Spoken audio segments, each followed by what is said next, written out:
And hey there, it's me Mudlink and welcome back to some more The Great Ace Attorney Adventures. So last time, we started with case 3 when we met up with the Chief Justice. And we ended up being able to get this case, which we need a full acquittal so that we can actually become lawyers in this country. And when trying to learn information about the case, we ran into a little bbit of a roadblock with the jury. So now we have to do the summation examination and try to turn this around. I like this mechanic a lot. Oh, we also got to see Barack von Zeeks, who's makes you question things. That's for later. So yeah, we were pressing all the statements. We don't need to press any of these statements for you to finish the summation examination, but of course, I want to show off all the dialogue for the presses. Certainly, the testimonies you've heard suggest that the victim and Mr. McGilda were alone inside the carriage. Precisely my point. I already forgot what voice I gave him because he's that insignificant to me. But could there be some other explanation, something we haven't considered yet, such as? Well, perhaps that's something we could all work out together now. Now listen here. Maybe you don't know how things work around here because you're from foreign climes. But we're here to form our opinions as individuals, and I have. Ugh. Oh dear, he doesn't appear to be in the mood to consider an alternative point of view, does he? No. I'm gonna have to pit the jurors against one another. Like Susato-san said, I was gonna keep on telling you that at the end. Finding contradictions in these 6 people's assertions is the only way I'm gonna succeed. Well, too bad. But does his ability to recall his takings that night really tell us how trustworthy the man is? I manage all his lordship's cash affairs, so I'm very particular when it comes to accounts. I see. A single penny can mean the difference between life and death, after all, can it? That's a saying in your country. My point is, a man who minds his figures is a man you can trust. Those of us in service would swear to that, sir. Does that bench really need any more polishing? So if the good driver says that he saw Mr. McGilda in the act, I don't doubt him. The only task left to do today is disposing of the rubbish. Oh, no, wait a minute. One of the other jurors mentioned something about money, I think. Yeah, basically just telling you. Yeah. The second and fifth juror together. Now would be a very good time to listen carefully to the juror statements again, Mr. Naruhodo. If you notice an inconsistency in what 2 different jurors are saying, I should expose it by pitting them against each other. Yes. Let's see if I can do just that. It's gonna keep on fucking telling you that. Careful, you could hurt somebody with that. You're a fine one to talk. You what with that sword hanging from your waist? No, that's just my battered soul. Well, anyway, I despise anyone with too much money. They're all the same, all backstabbing some brickmaker or other behind the scenes, you mark my words. That seems very unlikely, doesn't it?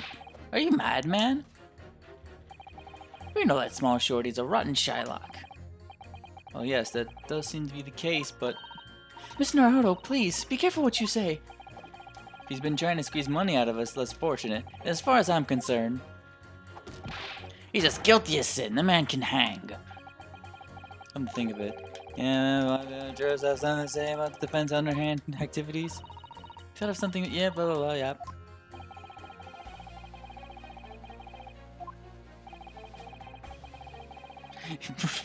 It's really telling you just use this mechanic.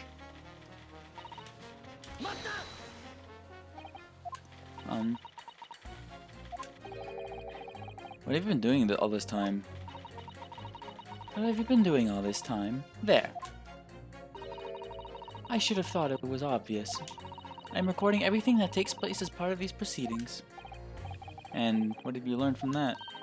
For example, at this moment in time, the judge has used his gavel 11 times in total. The prosecution has snorted derisively at your remarks 7 times in total. And, I might add, each time you have gawped like a simpleton. Thank you. What's the point exactly? So anyway, madam, are you able to explain why you think the defendant is guilty? That is a conclusion I've drawn as a result of the copious notes I've typed. It's clearly, but I'm asking you to explain why you've drawn that conclusion. Please don't distract me. It makes it extremely hard to concentrate on my note-keeping. This isn't going nowhere.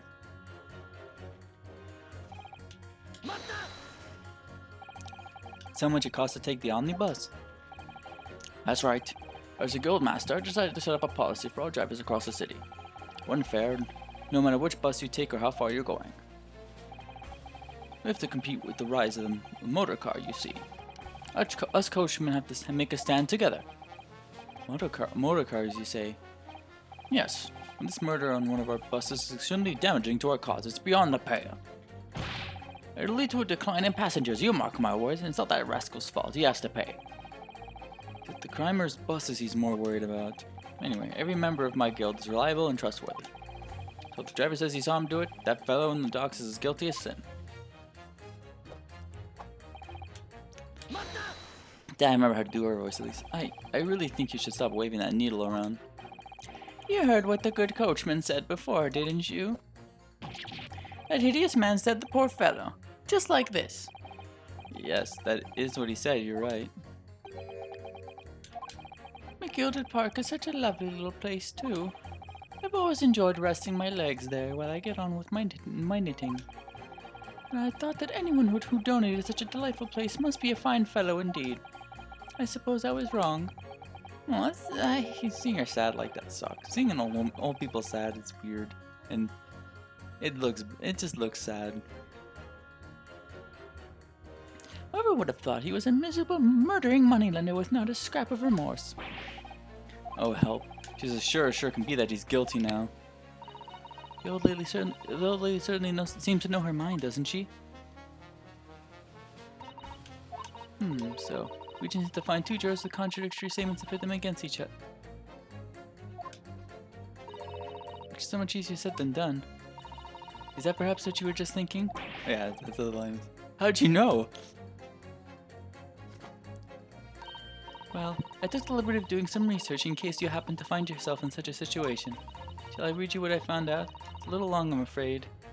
No. I don't even know what this explanation is. I don't care. It's too long. I have to rely on advice right from the start. How will I get on later? No. I need to work this out for myself now. Is that perhaps what you were just thinking? How did you know? Well, that sort of attitude. It's most admirable, Miss Naruhodo. I know what I have to do. Let's listen to those assertions one more time. Yeah, we basically would have just given you a tutorial how to pit statements together. So you just press Y, yeah, and then 2 and 5. And you see those two statements clearly contradict each other. They do. Explain yourself, counsel. Explain yourself, counsel. I don't remember how it sounded.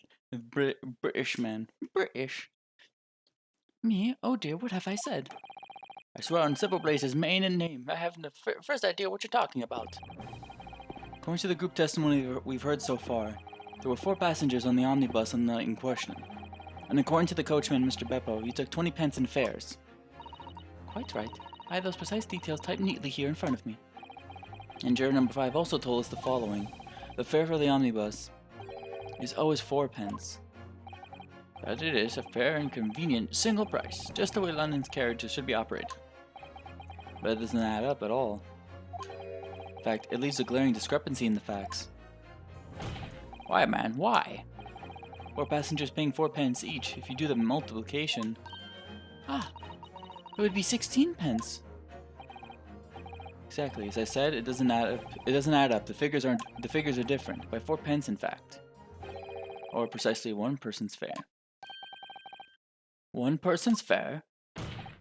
Yes, in other words, on the omnibus that night, it's distinctly possible there was another passenger we heard nothing about. Good gracious! This can't be right. The coachman of the guild are good honest men, one and all, trustworthy as a certain watchword.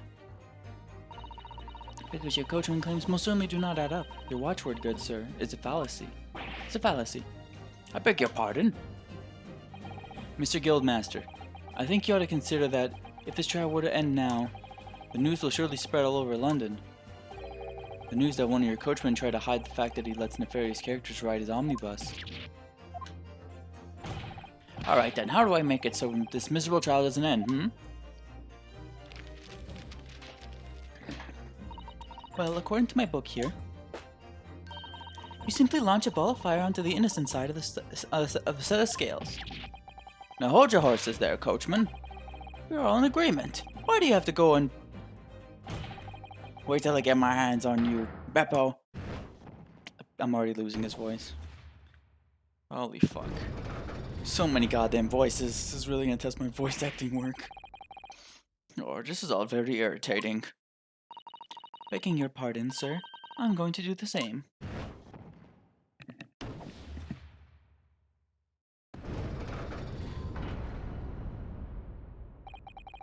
For the love of Mike, not you as well. A penny can be the difference between a smile and a tear, after all. I certainly can't put my trust in someone who doesn't follow my exacting standards in financial matters. Oh, really? I, for one, think it's only proper that we hear from the witnesses again. Oh, well done, Miss Naruto, you did it. If you can manage to change 2 more jurors' minds, we can force the trial to continue. 2 more, actually. There is something else that's bothering me about a couple of their assertions. And that's where you must strike next. We need to pit 2 more jurors against each other and show there's another contradiction in their assertions. Exactly, you can do it. Well, the scales of justice have shifted, but they still weigh heavy on the side of guilt. Counsel, you have the floor again. Continue with your summation examination.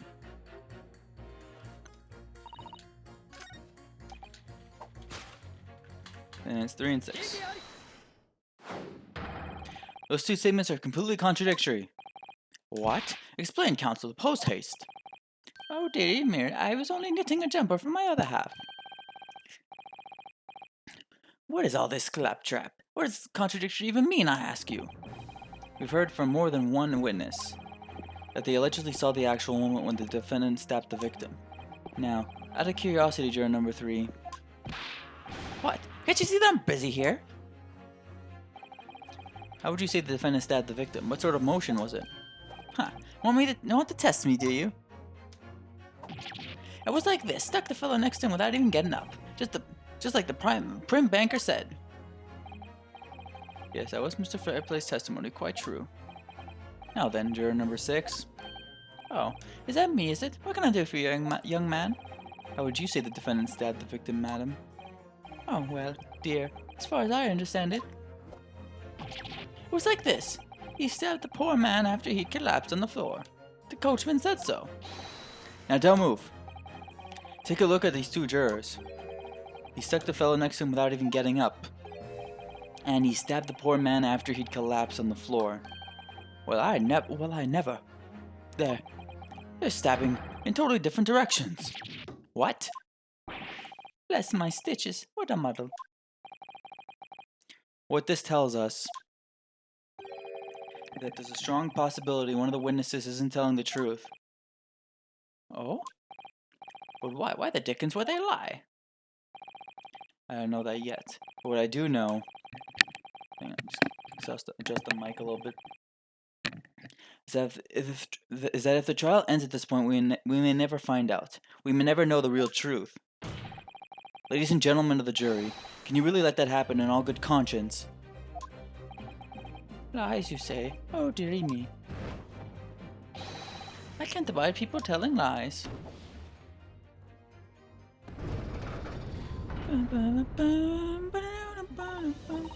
That's the scales. I don't believe it.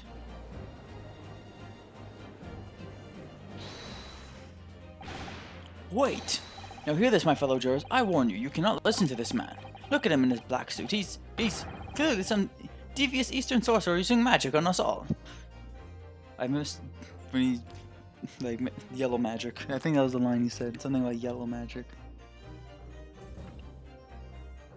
Yeah, they changed a lot of lines. Here's magic. Do you really think I'd be putting myself through all this? I was thinking this dark jinx. Dark jinx, yeah. Huh, me? Not exactly is the problem. What of it if 2 witnesses have slightly different recollections of events? What of it? Let's say The Sherlock did stab the victim as he sat next to him on the omnibus, and this young dandy saw him do it.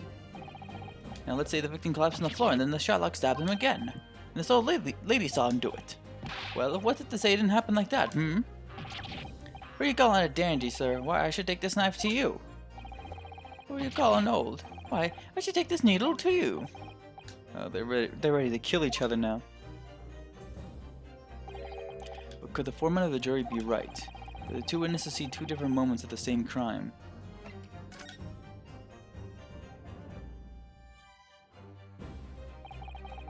Unfortunately, Mr. Foreman.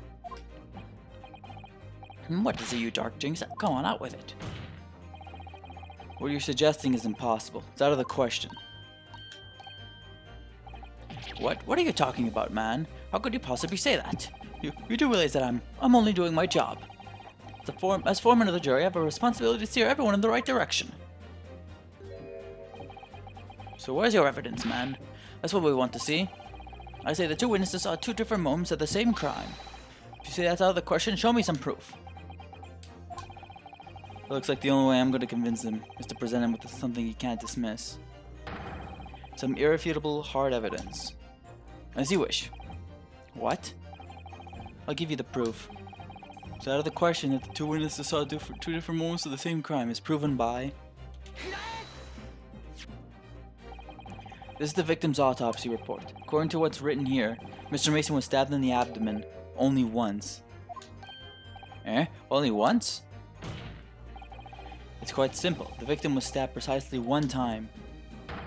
Which means these witnesses can't possibly have seen it happen two different times. Alright, I concede defeat.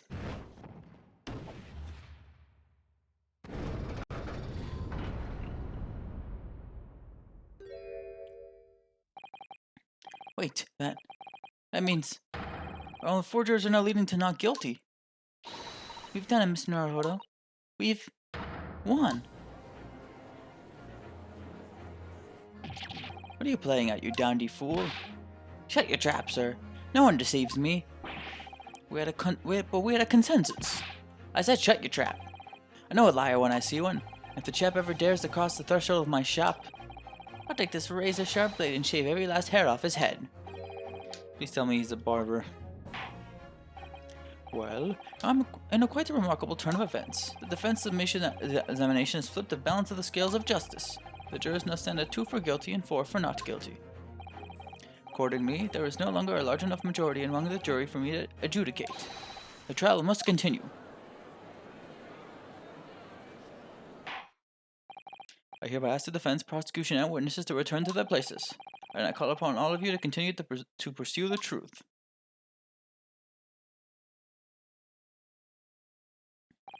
So, Lord Van Zieks, continue to substantiate the case for the prosecution, if you please.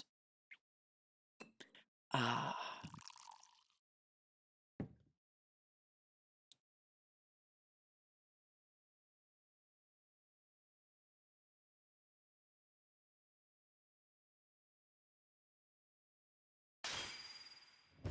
So fucking cool.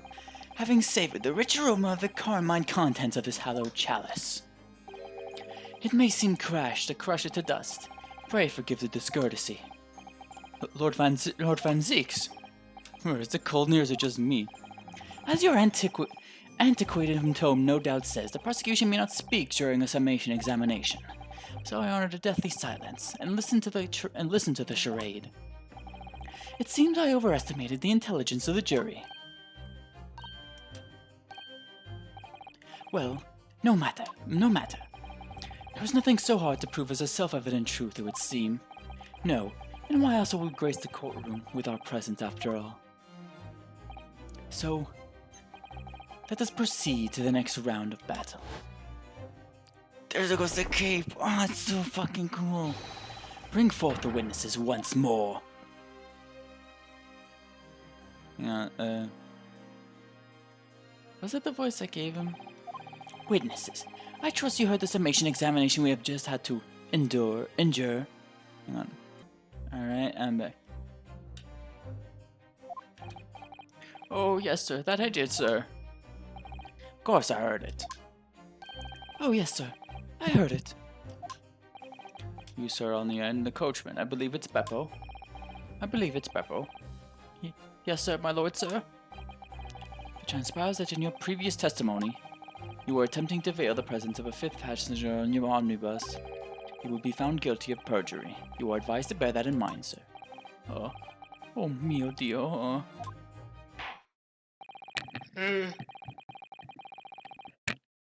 Sorry.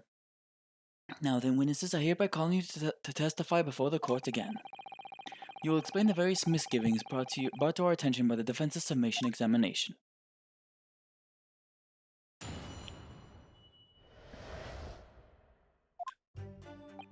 I only carried 4 passengers that night, I swear, but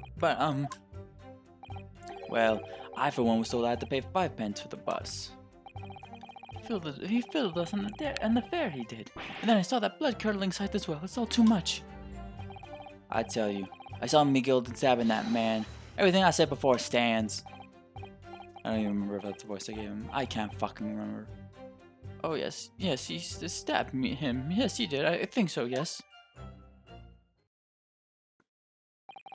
Counsel, make sense of this for me, please. The phantom fifth passenger conjured into existence by my learned Eastern friend never existed. The confusion has arisen from the coachman's sly little cozenage. Beppo, explain yourself. I'm terribly sorry, Guildmaster. The guild's fare is 4 pence across the board. You know that. And I might understand that you've been overcharging our passengers by a penny a fare. It's so cold, and the last run of the day is always half empty. You have been dishonest, coachman. I'm so sorry. You're a disgrace, Beppo.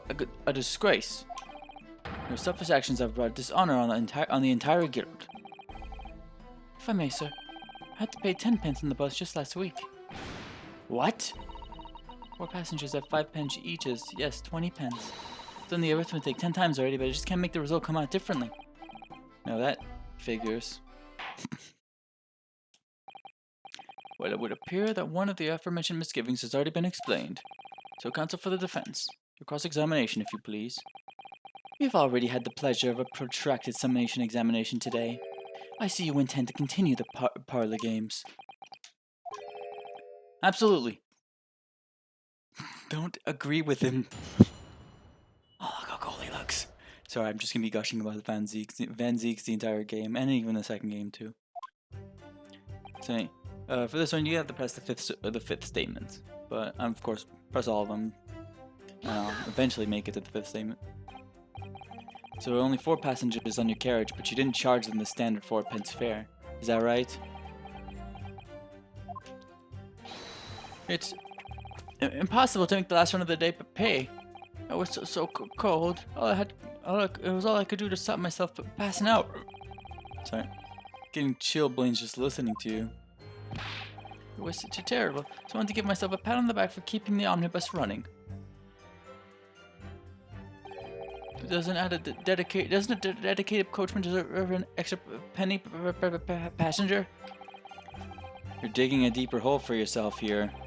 If only there had been a 5th passenger on the omnibus that night, then we would have had another suspect.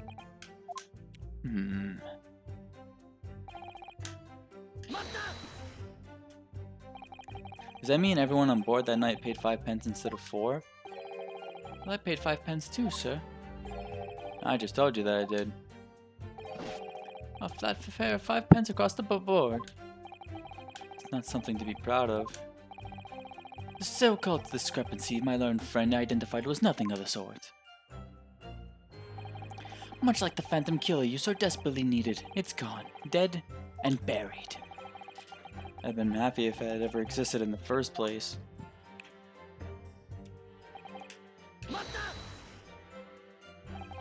This blood-curdling sight. You mean the murder, I presume? Yes, sir. A loathsome sight. No one should have witnessed the horror in the eyes of a man the moment his life is taken. Well, not exactly, sir. I mean, I didn't actually see the exact moment the gent was stabbed. Good gracious! Really? You have another witness who did, however. The banker has already testified to it. Yeah, but Mr. First didn't actually see the point at which the victim was killed. It may turn out to be very significant. I heard the banker next to me take a sharp intake of breath, see? That's when I looked through the glass. That's when I saw that horrible blade poking out from his belly, all covered in blood. Hang on a second. Alright, I'm back. I'm really sorry about that. I don't even want to talk about it, but I got interrupted and I'm annoyed. But anyway, every time I see a knife now, I can't stop screaming even when I'm eating. There you go.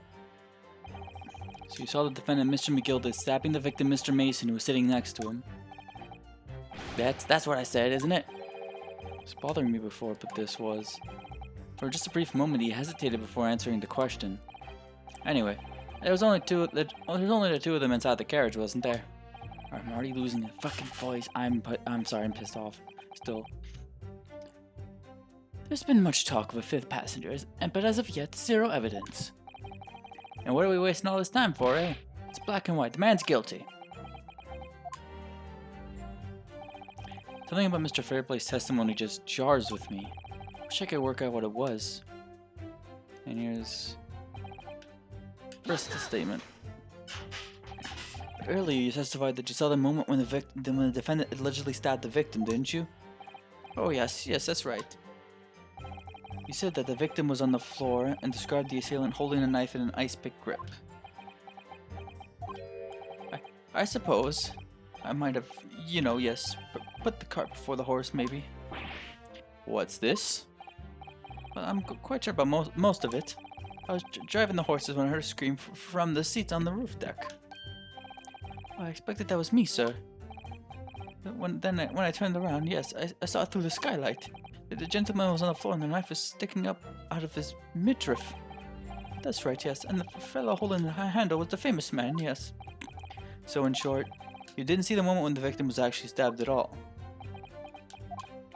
I really thought I did, but when I go over it again in my head, no, I suppose I didn't actually see the precise moment of the stabbing, did I? Here we go. Shut up! You have something to say about that, Mr. Fairplay? Now you listen to me. Know what you're thinking. You didn't really see the exact moment the fellow was stabbed. What are the chances of that? Eh? Are you asking me or telling me? I'm getting flustered. Might be able to extract some new information from him if I answer cleverly. Could he have just happened to see the exact moment the crime was committed? Well, it is a little hard to believe, certainly. Unless you spend your time peeping through a skylight on the top of an omnibus, that is. Peeping? I'm a respectable city banker, I'll have you know. And I know what I saw. I remember it clear as a Ballarat day. It's a grim scene, I don't mind telling you. Thank you, Mr. Fairplay. Oh, excuse me if I was getting a little hot under the collar there, my lord. Could I ask you to supplement your testimony with a clear statement about what exactly you saw? Oh, I can do that, alright. I'll tell you just how grim it was. Now it's a country, that's a country accent there. I'm just gonna press a statement even though you're supposed to just present something here. Blood-soaked? Ahem. Well, perhaps soaked is laying on a little thick, but anyway, there was definitely blood all over them. Both of them were covered in it. You saw that from the roof, through the skylight. Well, the skylight's reasonably large, so I had a pretty good view. There was a lamp on the inside of the carriage as well, so I'm quite sure of what I saw. This banker's latest statement. I feel sure there's something not quite right about it. You feel something doesn't add up, Mr. Naruhodo? That's when you should have a good look through the court record. Not long ago, this trial very nearly came to an end. Somehow, we've managed to keep our chances alive here. I can't waste this cross-examination. I have to use it to bring some new facts to light, which I did. If you're not careful when you press these witnesses, the danger is that the jury will end up believing something unhelpful as they did before. Maybe, but we can't let the fear of that happening stop us from uncovering new information. Important new information. Yes, you're so right. Need to pay careful attention here. I don't want to miss even a flicker of a reaction among these witnesses. Yeah, basically just telling you it. Yeah, remember, if you happen to spot one of the witnesses reacting in a strange way, don't hesitate to pursue them as to the reason.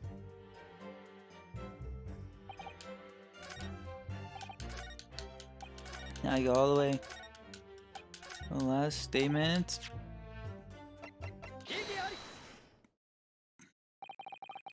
Blood-soaked. Hands? Well, I admit that soak might be laying it on a little thick, but... but anyway, it was definitely blood all over them. Both of them were covered in it. Well, I'm very sorry to disagree, Mr. Fairplay. But that's more than a little peculiar. What? Here are the gloves worn by the defendant, Mr. McGilden, on the night in question. Oh, yes, right. There certainly does appear to be a sizable dark-colored stain there. But as I'm sure you can clearly see, it's only on the right-hand glove. Arr! You sure, Mr. Fairplay? The testimony is inconsistent. Yeah! But, no, that can't be right. That boy ain't right. So you're the liar here, then? Arr. That's right, you were quite clear about it. You said it was both hands. Grr. Mr. Fairplay, if your last statement was a lie, it calls your entire testimony into question. You say you saw the moment the victim was stabbed, but is that really the truth? I will. It was a simple mistake. You can't justify accusing this man of lying. Yet, yes, it wasn't both hands. It was only one. But the fact remains. It looks so cool. The victim's blood was on the accused. No, Mr. Fairplay categorically stated that he saw blood all over both hands, which means there's a strong possibility that this witness was deliberately trying to mislead the court. Yeah, why, I'm a city banker for pity's sake. My word should be the gold standard. I'm a gentleman, not some gutter snipe. Upstanding members of society don't prevaricate. He's claiming to have no reason to lie. Is that really the case? Mr. Naruhodo, if you have some evidence to explain why Mr. Fairplay might be lying, and could turn the tide of this trial completely. Certainly show the man has a compelling reason to lie in his testimony. My lord? Yes, counsel? The defense is ready to present evidence. By Jove, are you sure? Are you sure? Yes, evidence that will clearly demonstrate why Mr. Fairplay had reason to lie in his testimony. Gah. Very well. I hereby call on the defense to present its evidence. Evidence that demonstrates the motive for the witness's alleged deception of the court. Well, you gotta examine the debtor's ledge here. This portfolio must contain all sorts of secrets of London's gentry. Oh dear, do you really think we ought to look inside? Well, it's not as though we know any of London's gentry personally, is it? Apart from our great detective friend, perhaps. Actually, I wonder. I assure you, we will not find Mr. Holmes's name inside. Well, let's see what we find.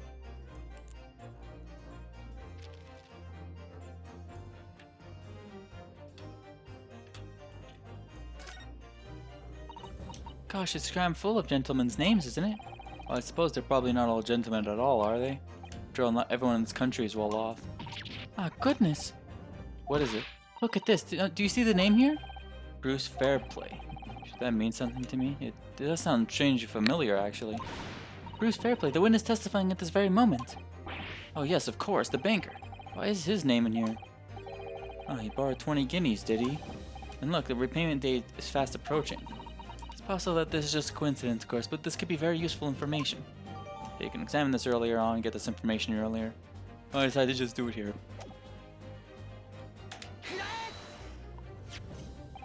This is a list of the debtors who owe money to Mr. McGilden. Yes, a list of innocent victims, crippled by the accused extortion. The point is, among the names of those debtors is your name, Mr. Bruce Fairplay. What? Mr. Fairplay, are you currently indebted financially to the accused? No, well, it's barely worth of being called a debt. According to this ledger, you owe 20 guineas. Not an inconsiderable sum of money, wouldn't you say? Well, what of it? What of it? Suppose Mr. McGilder were to be found guilty of murder. What would become of your debt in that case? These documents state that the loan agreement is forged between two individual parties. Therefore, with creditor the defendant here to be sentenced to a capital punishment, all outstanding debts which were owed to him would be annulled. It would cease to exist. Cease to exist? Mr. Fairplay, is it not the case that you claimed in your testimony to have seen something you never in fact saw, in a devious attempt to annul your debt of 20 guineas to the defendant? Grr. Grr! Biting his fucking cane. Ow. Hurt his fucking teeth for that camera. Order, order, order! Mr. Bruce Fairplay. Yes, my lord. Let me ask again. Be aware that your answer may have most serious implications upon your future, sir. Did you or did you not see the precise moment in time in which the defendant is alleged to have thrust a knife into the victim?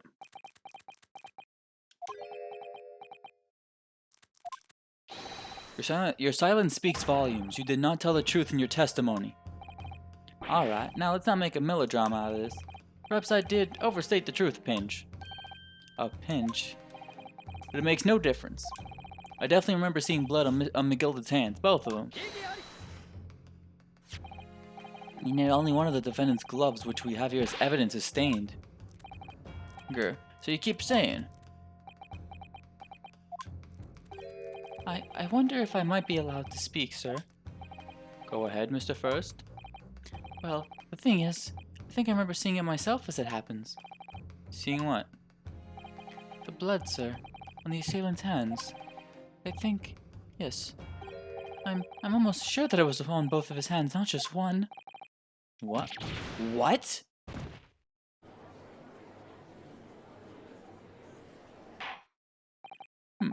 So it would appear that we're going to need further testimony from all you witnesses. This time, I would like to know precisely what you did and what you did not see. Do I make myself perfectly clear? Yars. Mr. Naruhodo, this is good news. The course of the trial seems to have shifted slightly at last. Sure about that? Yes. I might finally have a chance to turn things around here.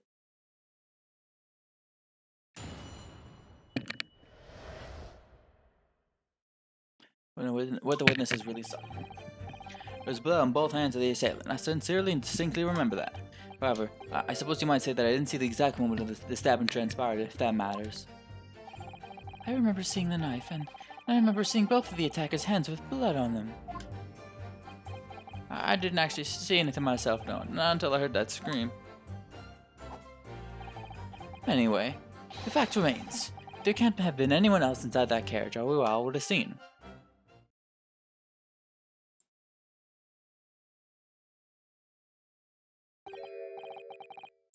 Well, lo and behold. Just checking something, sorry, quick. In truth of fact, no one of you was witness to the crucial moment that the crime was perpetrated. I apologize, my lord, but honestly, there was no one else inside that carriage, and the man's hands were covered in blood. How much incriminating evidence is tantamount to saying we saw the man do it? That's really not what testimony is about. Let us examine the interior of the omnibus once more. The victim's fresh blood is clearly visible on the seat, corroborating the witnesses' accounts. In other words, there is no substantial nor significant change in the facts of the case. Fuck! I was losing the voice there too. Shit. Very well. Your cross-examination, please, counsel. Yes, my lord.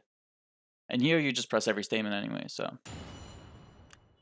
Let's do what I normally do. Mata! No, the evidence tells us otherwise. We have the gloves the defendant was wearing on the night in question in the court record. I'm well aware of that, sir, but nevertheless. I know what I saw and I stand by it. The man had blood on both his hands. He's defiant even in the face of hard evidence. He's steadfastly refusing to admit he might be mistaken about what he saw. But why?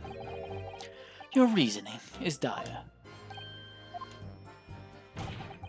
One hand or two, the salient point remains unchanged. Minutes after the grim crime, the victim's blood dripped guiltily from the accused's fingers.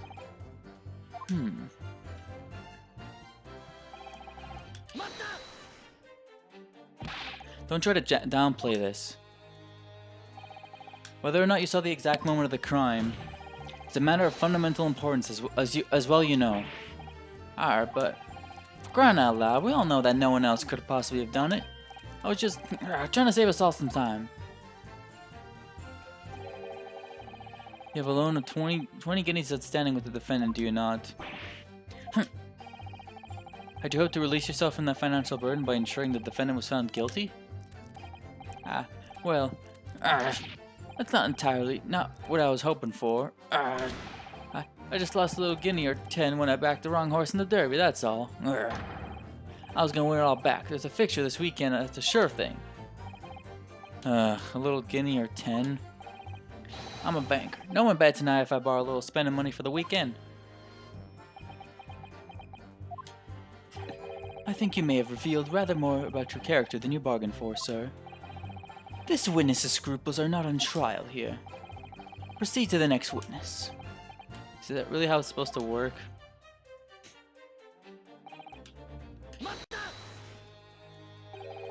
You definitely saw that too. Blood on both hands?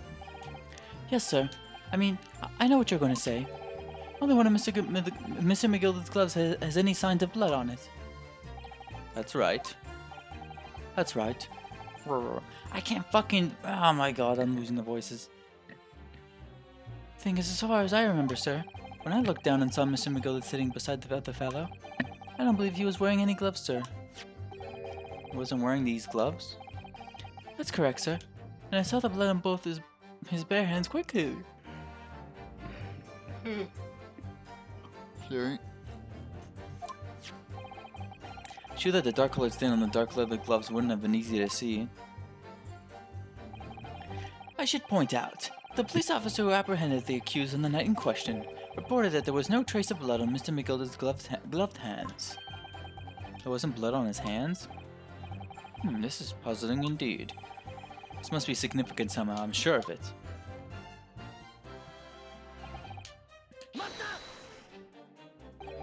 You didn't see anything. Oh yes, that is to say, no sir, I didn't. I'm very sorry about what I said before, sir. Very sorry, yes. It was very wrong of me to make up stories and say I saw him stab the man. Wouldn't you agree, sir? Huh? I know what you're insinuating. I certainly wasn't making up stories. Still, to say you saw nothing isn't right either, is it? No, sir. I saw nothing at all. Mr. Beppo, you were driving your horses. At the very least, you must have enjoyed the good view of the London streets, no?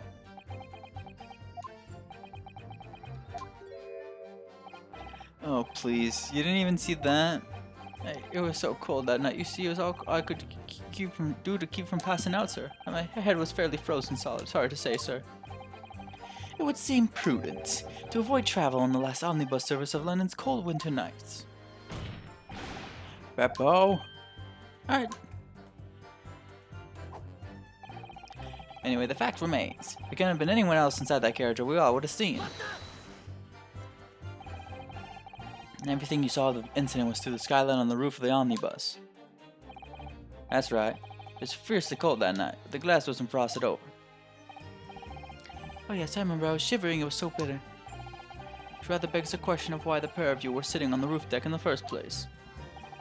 Well, I don't know about this young fella, but I couldn't enter the cabin. Oh? Why not? It was locked from the inside. I tried knocking, but no one opened the door. It was locked?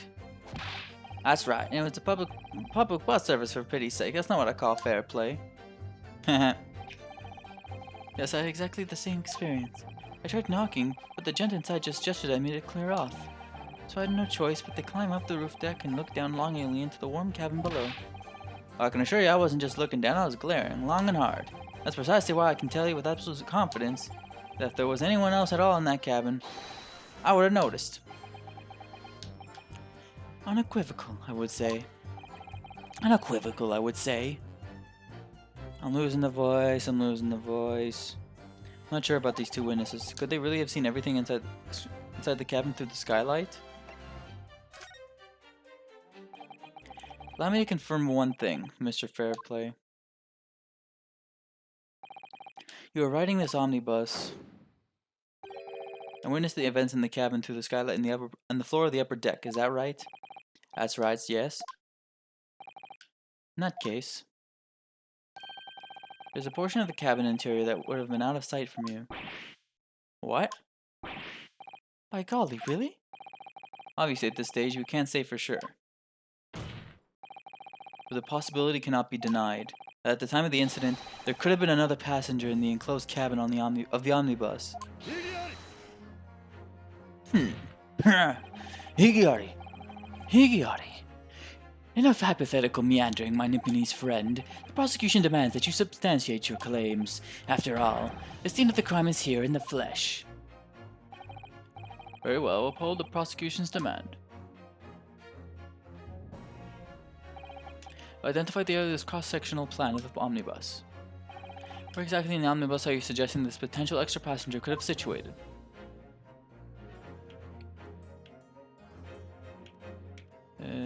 It's this one, right? No, it's this one. Yeah. Both rows of seats on the roof facing the direction of travel, whereas the seats in the enclosed cabin face each other, which means the visible part of the cabin which passengers on the roof deck can see through the skylight is as I've drawn here. Ah, that's right, my lord. As you can see, the seat opposite to the one on which the victim and his attacker were sitting is obscured from view. In other words, if someone had been sitting on that seat, it's quite possible that these witnesses would have been completely unaware of it. Yeah.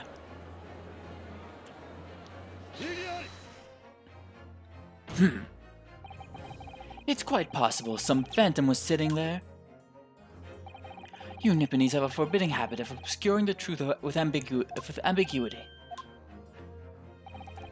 I concur with the prosecution's rejoinder. In the British Court of Law, evidence is paramount.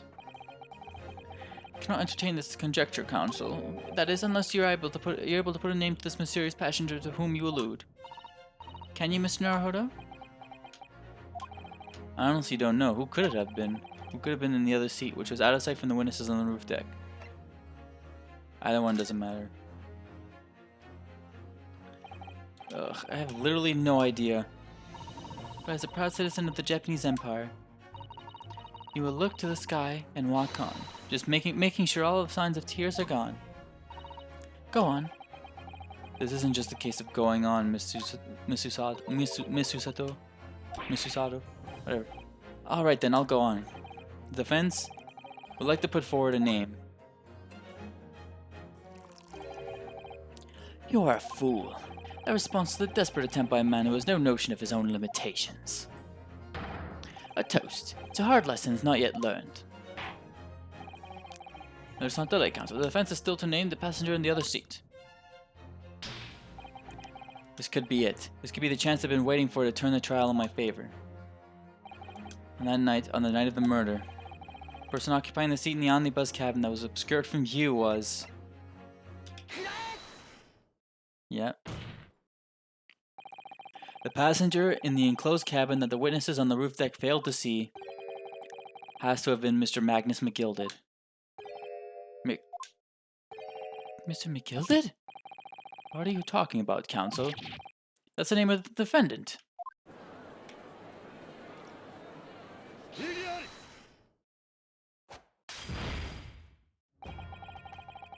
If I desecrate this chamber by smashing my hallowed chalice, do forgive the courtesy. Do forgive the discourtesy.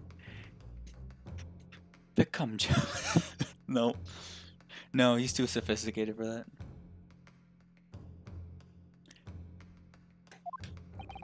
Lord Van Zeeks. People talk of those tiny island nations in the forest as having a learning and culture of their own, but I see they use the terms ill-advisedly. What are you trying to say? Let me explain in terms that even a student of an artless backwater such as yourself might understand. When the bloody scene unfolded, the victim and his assailant were sitting side by side. Multiple witnesses have attested to the fact. It's the very premise on which this case is built. That premise may be wrong. What? The victim really was sitting beside Mr. McGilded.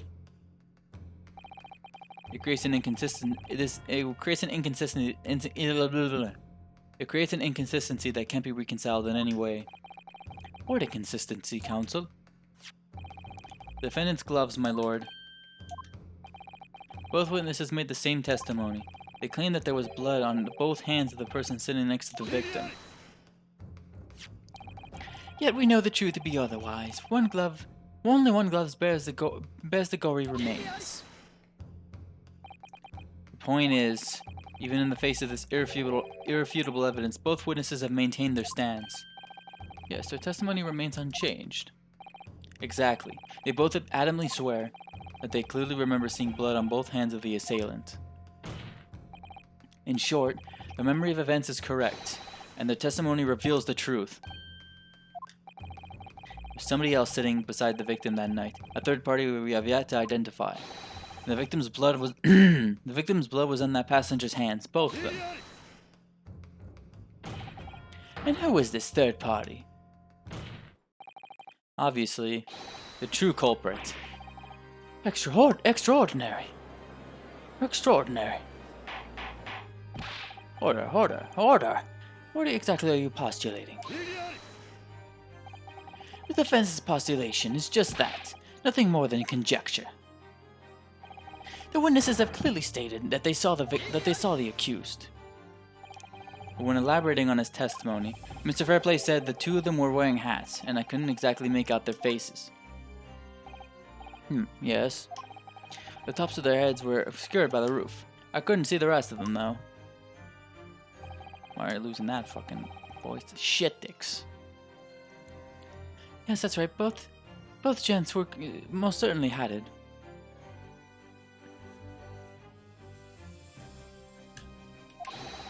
Hatters do tend to notice such things, sir. I got And what particular styles of hats did the two gentlemen sport, Mr. First? I'm afraid I don't remember. You call yourself a hatter? This style of hat makes no difference. There was no third passenger in that cabin. How can you be so sure? Because if there had been, the accused Mr. McGilder would undoubtedly have offered to depose the fact. Unless, that is, you're proposing an even more preposterous explanation. That the accused failed even to notice the presence of the true culprit in the very cabin in which he traveled. Ha. He's right. There was another person traveling in the enclosed cabin of the omnibus. It's inconceivable that Mr. McGilder would have been unaware of it. Order.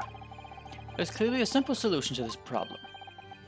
Bring the accused, Mr. McGilder, to the stand. Oh, what say you, counsel?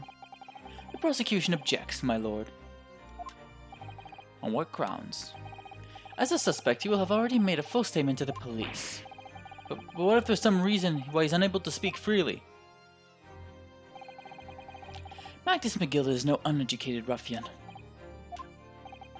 If it indeed turns out the man has been withholding information, you can be sure it will have been a most deliberate act. Counsel for the defense, what is your opinion? My lord, should we ask Mr. McGilder to testify or not? Yes, we need to hear what he has to say in order to find out the truth.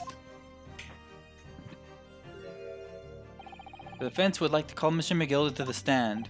In that case, I would like to hear the opinion of the jury. Yes, I need a little time to consider this. If you ask me, I think we should hear what Mr. McGilder has to say. Get the man out here, I say. It would be utterly illogical not to hear his testimony. When something needs to do and get it done, that's how I run things at the guild. Hearing what the patron of my favorite little park has to say? Oh yes, that would be lovely. Yes, the jury says the man must be heard.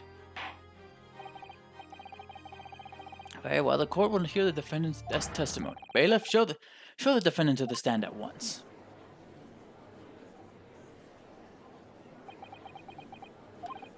Now, maybe what actually happened that night will finally become clear.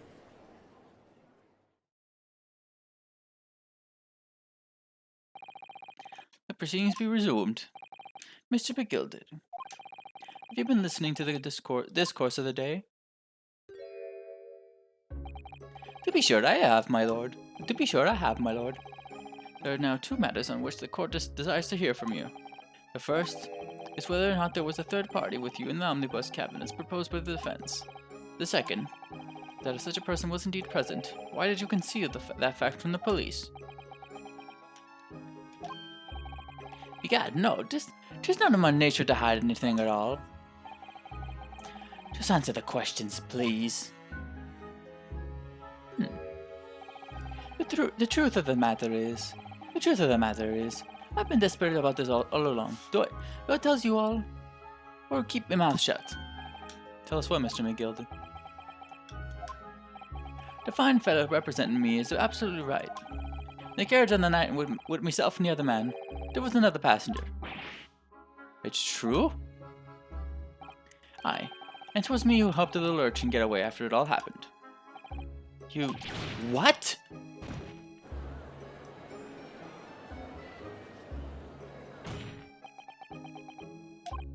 No, Magnus McGilded. That convenient excuse can't save you now. I'm truly sorry, so am I.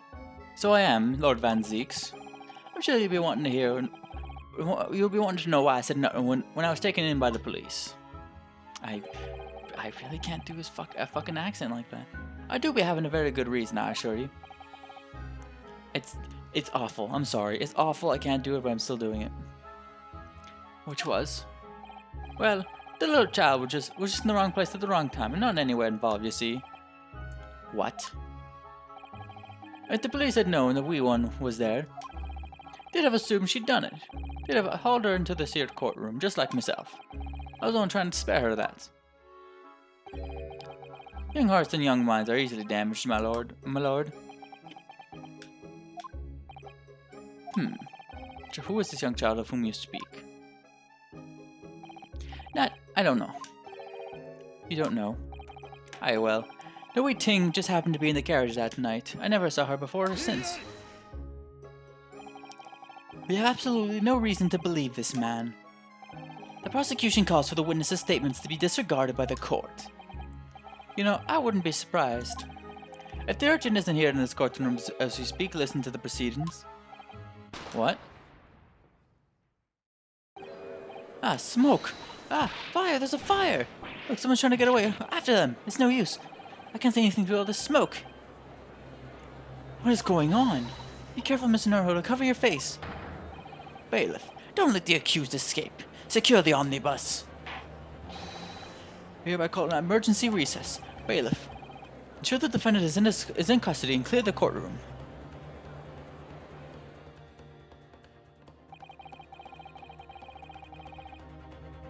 We were hurriedly removed from the courtroom, the smoke-filled courtroom by the bailiff, and amid scenes of chaos as people stumbled over one another in their desperation to flee the chamber.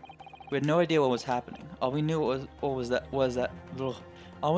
for the time being, at least, the trial was suspended. Yeah, ending off on a rather interesting note. You got to see how fucking weird this entire case is. But believe me, in the next part, it gets fucking crazier. So yeah, that's gonna be it for this episode. So next time on the Greatest Attorney Adventures, get to see what this next part of the trial is. Get to see who this mysterious street urchin is. And holy fuck, is it gonna be intense. So see you guys then. Take care.